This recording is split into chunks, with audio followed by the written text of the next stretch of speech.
कामदा एकादशी व्रत कथा। कामदा एकादशी व्रत कथा इन हिंदी। कामदा एकादशी चैत्र शुक्ल पक्ष की एकादशी को होती है। यह व्रत पापों का नाश करने वाला और पुण्य देने वाला माना गया है। इस एकादशी की व्रत कथा इस प्रकार है। प्राचीन कथा। प्राचीन समय की बात है। रत्नपुर नाम का एक नगर था जहाँ एक गंधर्व गायक ललित अपनी पत्नी ललिता के साथ रहता था। वो अत्यंत सुंदर था और बहुत मधुर गाता था। वो राजा पुंडरीक के दरबार में गाता था।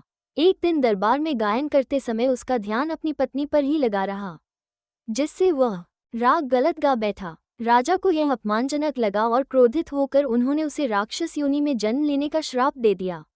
देखते ही देखते ललित एक भयानक राक्षस बन गया। उसकी पत्नी ललिता बहुत दुखी हुई और अपने पति को पूर्व रूप में लाने का उपाय ढूंढने लगी।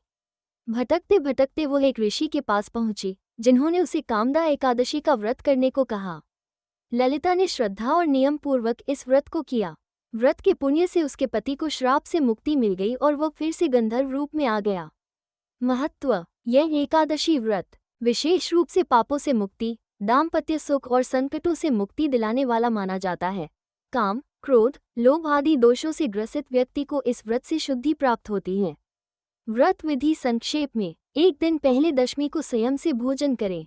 एकादशी को ब्रह्म मुहूर्त में उठकर स्नान करें और व्रत का संकल्प लें। भगवान विष्णु की पूजा करें, व्रत कथा सुनें और दिन भर उपवास रखें। द्वादशी के दिन ब्राह्मण को भोजन कराकर व्रत का पारण करें।